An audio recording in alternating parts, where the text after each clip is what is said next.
Hi, this is Sripriya. Welcome to Sripriya's Kitchen. இன்னைக்கு நம்ம பார்க்க போகிறது தேங்காய் பருப்பு பூரண கொழுக்கட்டை. பிள்ளையாருக்கு ரொம்ப பிடிச்ச மோதகம். இந்த வீடியோவில் நான் சொல்லியிருக்கிற மெத்தட்ஸை ஃபாலோ பண்ணி நீங்கள் ஈஸியான டேஸ்டியான சாஃப்டான கொழுக்கட்டையை பண்ணலாம். வாங்க எப்படி செய்யறதுன்னு பார்க்கலாம். 1/2 கப் கடலைப்பருப்பு எடுத்திருக்கேன். இதை நல்லா கழுவிட்டு ஒரு 1/2 அன் ஹவர் ஊற விடணும். நல்லா கழுவியாச்சு. 1/2 அன் ஹவர் ஊறட்டும். கடலைப்பருப்பு நல்லா வெந்துடுச்சு. இதை நம்ம வடிகட்டி எடுத்துக்கலாம். கடலைப்பருப்பு நல்லா வெந்துடுச்சு. இதை நம்ம ஒரு டம்ளரோ கரண்டியோ வச்சு நல்லா மசிச்சு எடுத்துக்கலாம். நல்லா மசிச்சுக்கணும். நல்லா அப்படி மசிச்சு எடுத்துக்கணும். நல்லா கடலைப்பருப்பை மசிச்சாச்சு. இந்த மாதிரி நல்லா டம்ளரோ எது இருக்கோ உங்கள்கிட்ட அதை வச்சு நல்லா கரண்டியோ இந்த மாதிரி மசிச்சு எடுத்துக்கணும். பாருங்கள் எவ்வளோ திக்காக இருக்குது. தண்ணி எதுவும் இல்லை. இந்த மாதிரி நம்ம மசிச்சுக்கலாம். மிக்சியில் போட்டு அடித்தா அது வேறு மாதிரி டேஸ்ட் வரும். ஸோ இந்த மாதிரி மசிச்சு பண்ணுறப்ப டேஸ்ட் ரொம்ப நல்லாயிருக்கும். இப்போது ஸ்டஃபிங்க்கு வேக வச்சு மசித்த கடலைப்பருப்பு ரெடியாக இருக்குது. தேங்காய் துருவல் ரெடியாக இருக்குது. உங்களுக்கு எவ்வளோ தேவையோ தேங்காய் துருவல் போட்டுக்கலாம். குறைச்சலாகவும் அதிகமாகவும் கடலைப்பருப்பும் தேங்காய் துருவலும் உங்களுக்கு எவ்வளோ விருப்பமோ அப்படி சேர்த்துக்கலாம். 1 கப்பு வெல்லத்தை கரைச்சி வடிகட்டி வச்சுருக்கேன். ஒரு பேனில் 1 டேபிள் ஸ்பூன் நெய் விட்டு தேங்காயை வதக்கலாம். தேங்காயை அந்த நெய்யில் நம்ம ரொம்ப வதக்கணும்னு அவசியம் இல்லை. சும்மா அப்படி ஒரு 30 செகண்ட்ஸ் நெய்யில் வதக்கி விடுறப்ப நல்லா வாசனையாக இருக்கும். அதனால் நம்ம 30 செகண்ட்ஸ் இப்படி வதக்கிட்டு வேக வச்ச கடலைப்பருப்பை ஆட் பண்ணலாம். இந்த வேக வச்ச கடலைப்பருப்பை ஆட் பண்ணி இதையும் இந்த நெய்யில் ஒரு 30 செகண்ட்ஸ் நம்ம பிரட்டி எடுக்கலாம். அதுக்கப்புறம் நம்ம வெள்ளை தண்ணியை ஆட் பண்ணணும். ஒரு பிஞ்சு சால்ட்டு நம்ம சேர்த்துக்கலாம். அந்த வெள்ளத்திலே சால்ட் இருக்கும். அதனால் நிறைய சேர்த்துடக்கூடாது. ஒரு பிஞ்சு சால்ட் சேர்த்துக்கலாம்.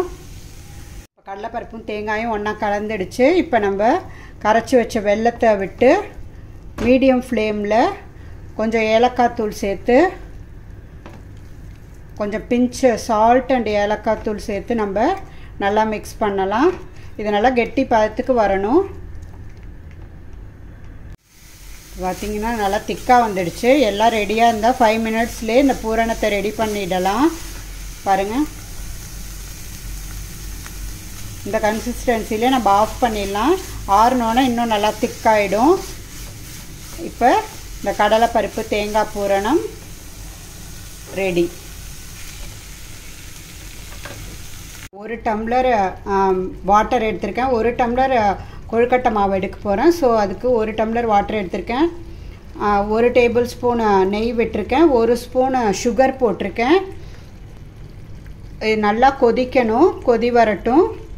1 டம்ளர் நான் ரெடிமேடு கொழுக்கட்டை மாவு தான் எடுத்திருக்கேன். நான் கொஞ்சம் கோபுரமாக குவிச்சு அளந்துருக்கேன். இதில் ஒரு 1/2 ஸ்பூன் சால்ட்டை ஆட் பண்ணிக்கலாம்.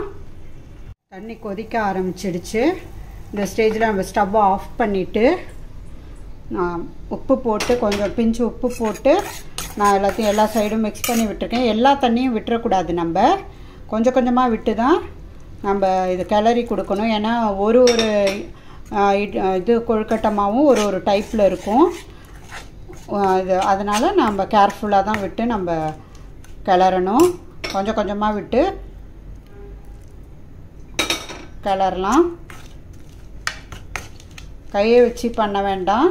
இந்த மாதிரி நீளமான காம்பு உள்ள கரண்டியில் பண்ணால் சரியாக இருக்கும். நான் 1 டம்ளர் மாவுக்கு நான் கோபுரமாக அளந்தேன். பட்டு கரெக்டாக 1 டம்ளர் விட்டேன். ஸோ கொஞ்சம் வாட்டர் மீந்திருக்கு. ஸோ நான் அதனால தான் சொன்னேன் ஒரு அரிசி மாவு ஒரு பதத்தில் இருக்குன்ட்டு. பாருங்கள், இது கையில் ஒட்டாத பதத்துக்கு வந்துருச்சு. ஸோ இது கரெக்டான பதமாக இருக்குது. இப்போ நம்ம இந்த மாதிரி ஸ்டஃபிங் பண்ணுறதுக்கு கொழுக்கட்டைகளை இது பாருங்கள் விரிசல் வராமல் வருது பாருங்கள். இதுதான் கரெக்டான பதம். இதை நம்மளுக்கு இந்த மாதிரி பண்ணி உள்ளே ஸ்டஃபிங் வச்சு நம்ம எந்த ஷேப் வேணால் பண்ணி கொழுக்கட்டை பிடிக்கலாம். வாங்க அது எப்படி செய்கிறதுன்னு பார்க்கலாம். 1 டம்ளர் கொழுக்கட்டை மாவுக்கு 6 உருண்டை வந்திருக்கு. இந்த மாதிரி நான் இதில் கடலைப்பருப்பு தேங்காய் பூரணத்தை இந்த மாதிரி நான் உருண்டைகளாக உருட்டி வச்சுருக்கேன். ஸோ ரெண்டுத்தையும் நம்ம இந்த மாதிரி பண்ணி வச்சுக்கிட்டோம்னா நம்மளுக்கு கொழுக்கட்டை செய்கிறது ஈஸியாக இருக்கும். நம்ம இப்போ ஒரு உருண்டை எடுத்துட்டு இந்த மாதிரி சொப்பு மாதிரி பண்ணிக்கணும். பாருங்கள், விரிசலே இல்லாமல் அழகாக வருது. நம்ம அந்த மாதிரி பதத்தில் பிசைஞ்சோம் அப்படின்னா நம்ம சொல் பேச்சு கேட்கும். பிகினர்ஸ் கூட நல்லா பண்ணலாம்.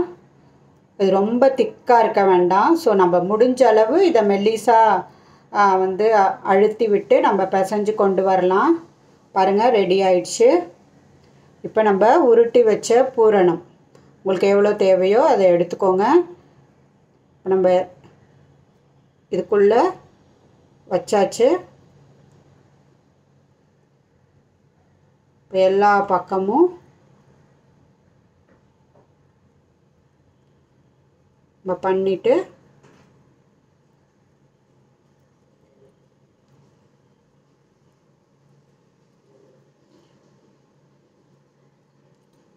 ரொம்ப ஈஸி இந்த மோதகம் பண்ணுறது. இது பிள்ளையாருக்கு இப்போல்லாம் நல்லா ஷேப்பர்லாம் கிடைக்கிது, அதை கூட யூஸ் பண்ணி பண்ணலாம். பட் எனக்கு இது ஈஸியாக இருக்கிறதுனால நான் இந்த மாதிரி தான் பண்ணுறேன். ரெடிமேடில் வர மாதிரி பண்ணணும் அப்படின்னா நம்ம ஒரு கத்தியை வச்சு இப்படி இப்படி நம்ம ஃபுல்லாக இதாக இல்லாமல் நம்ம வெட்டாத பாகம் இருக்கு இல்லையா, நம்ம கத்தி வந்தால் அப்போ நல்லா ஷேப் வரும். உங்களுக்கு தகுந்த மாதிரி நீங்கள் போட்டுக்கலாம், போடாமையும் வைக்கலாம், எல்லாம் நம்ம இஷ்டம்தான். பாருங்கள், இந்த கோடு வந்துடுச்சு. இப்போ நம்ம பிளேட்டில் வைக்கலாம். அதுமாதிரி அடுத்தது பாருங்கள், அந்த மாதிரி இது பண்ணிட்டேன். இப்போ இந்த பூரணம் இப்போ நம்ம இதை வேறு ஷேப்பில் பண்ண போகிறேன், அதனால் சிலிண்ட்ரிக்கல் ஷேப்பில் இதை பண்ணிக்கிட்டேன். இதை உள்ளே வச்சுட்டு ஸ்டஃபிங் வந்து கொஞ்சம் கம்மியாக கூட எடுத்துக்கலாம். நீங்கள் எடுக்கிற மாவை பொறுத்து நம்ம பண்ணணும். இந்த ஷேப்பும் பண்ணிக்கலாம். இதெல்லாம் ரொம்ப ஈஸி தான்.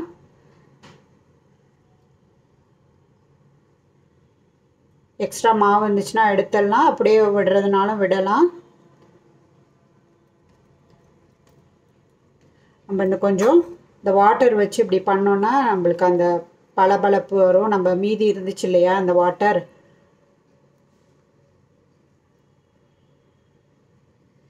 இந்த ஷேப்பும் ரெடி. இந்த மாதிரி எல்லா ஷேப்பும் பண்ணிக்கலாம்.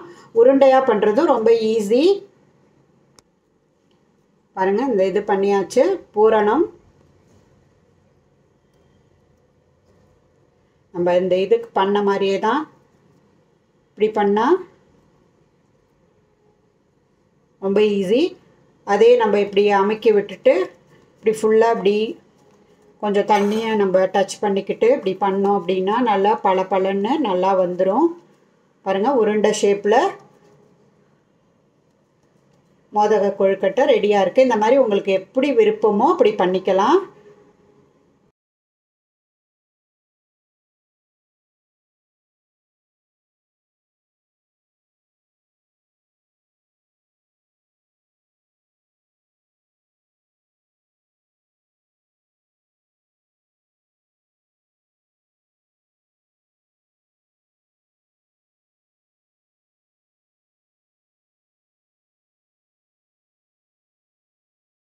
இப்போ கொழுக்கட்டைகளை நம்ம எல்லாம் ஷேப் பண்ணியாச்சு. இப்போ இதை நம்ம ஒரு இட்லி பானையில் நான் வெந்நீர் விட்டு கொதிக்க வச்சுருக்கேன். இதில் போட்டு மூடி 12 மினிட்ஸ் மீடியம் ஃப்ளேமில் நம்ம வேக வைக்கலாம். 12 மினிட்ஸ் கழித்து பார்க்கலாம். ஆகுது, ஸ்டவ்வை ஆஃப் பண்ணி ஒரு 1 மினிட் ஆகுது. அதுக்கப்புறம் இப்போ நம்ம ஓப்பன் பண்ணலாம். கொழுக்கட்டைகள் உடையாமல் வெந்திருக்கு பாருங்கள். இதை கேர்ஃபுல்லாக நம்ம பிளேட்டை வெளியில் எடுத்துட்டு நம்ம சர்விங் பிளேட்டுக்கு ட்ரான்ஸ்ஃபர் பண்ணலாம். பாருங்கள், பலன்னு இருக்கு, ஒட்டக்கூடாது. எல்லா கொழுக்கட்டைகளுமே உடையாமல் வந்திருக்கு. நம்ம இது மாதிரி மேல் மாவு பிசைறதுல தப்பு பண்ணல அப்படின்னா உடையாது.